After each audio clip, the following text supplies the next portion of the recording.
This question is asking us to find out the pair of lanthanide ions which are diamagnetic in nature. Lanthanides are belongs to the F block of the periodic table and it starts from lanthanum and ends on lutetium. The paramagnetic and diamagnetic property of the lanthanides can be explained on the basis of the number of unpaired electrons present in the valence F subshell. If the species containing unpaired electrons in their valence F orbital, they should be paramagnetic in nature. If it doesn't contain any of the unpaired electrons or if the all electrons are paired, we can call it as a diamagnetic ion. Now let's come to the options given here. Now let's check the electronic configurations of each of the species given here. The first one is gadolinium 3 plus which has a 4f7 configuration.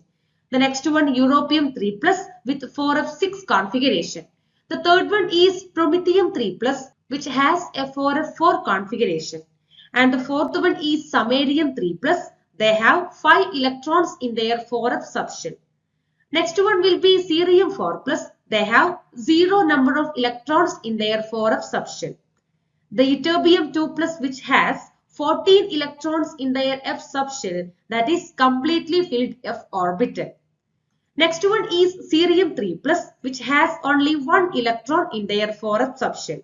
The last one is europium 2 plus which has 4f7 6s2 configuration. Among these ions we could see that except cerium 4 plus and ytterbium 2 plus, all the other species are containing unpaired F electrons in their 4F subshell. The species with F0, F14 configurations will be diamagnetic in nature because of the absence of unpaired electrons. Now from these options we can say cerium 4 plus and ytterbium 2 plus will be diamagnetic in nature. So the correct answer is option C. All other species contains at least one unpaired electron, so they are paramagnetic.